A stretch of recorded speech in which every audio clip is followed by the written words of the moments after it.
the Bible says, honor your father and then your mother. Honor your father is the first command of God that has a promise attached to it. Fathering is a position and a function, not a title. Father is a position and a function. It is not a title or a name. Father is not the name of God. Father is a result of a function that God performed. God brought the creation out of him. So he became the source of creation, which automatically made him the father of creation. All things were made by him. So he is father because of what he did. It's not a name. The male is the father of the human family, not because it's a name, but because of the function he performed. He produced the woman, and then he produces the sperm, which produces the children. Everything came out of the male.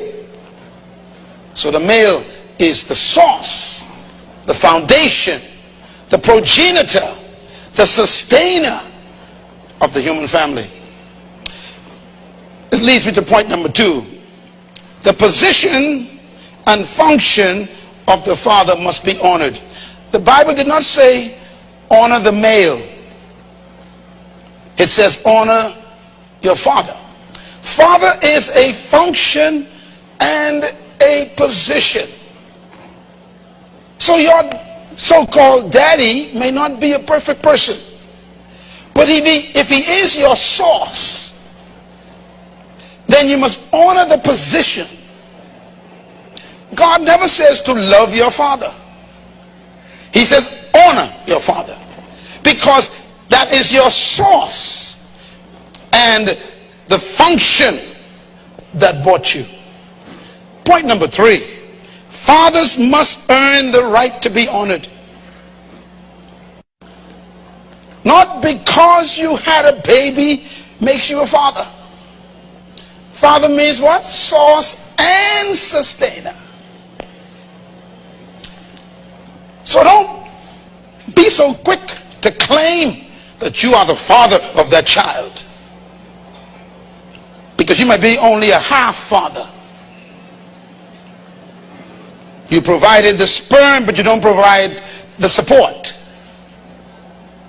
You provide the generation, but you don't provide the financial support, the covering, the emotional support. And I am not here to teach you about your ordeal. I am here to teach you about God's ideal. Point number 4. To honor fathers imply that fathers can also be dishonored. You know, when God told man, honor your father, he was also saying that it is possible to dishonor your father. When you dishonor your father, you basically dishonor your source. You undermine your own foundation. This is why the scriptures say, if any man dishonors his father, he shall live under a curse. It's like the father is the root of a tree, and a tree is no better than the root. Do you agree? And if the root is rotten, the fruit are in trouble. If the root is contaminated, the leaves are in trouble. So if you curse your root, you destroy your tree. You are the branch, you are the fruit, and if you curse your root, you kill the fruit. And so the scriptures are very clear. He who curses his father will live under a curse himself.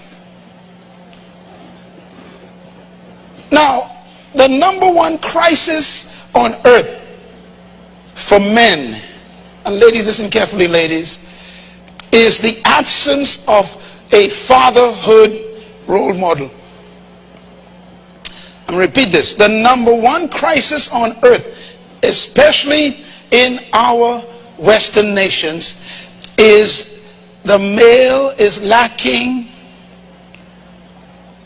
an effective perfect role model of fatherhood.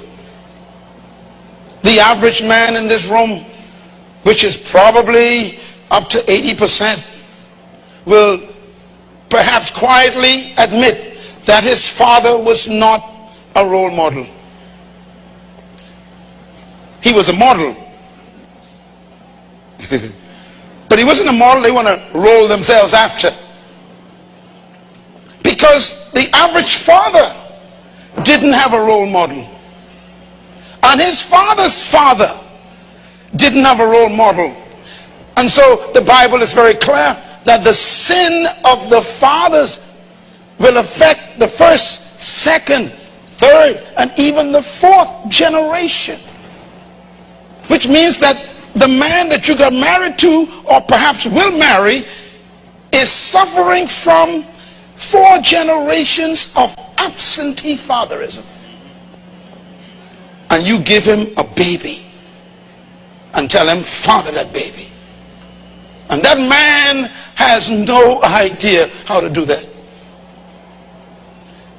So even though you may have a father, is he a role model father?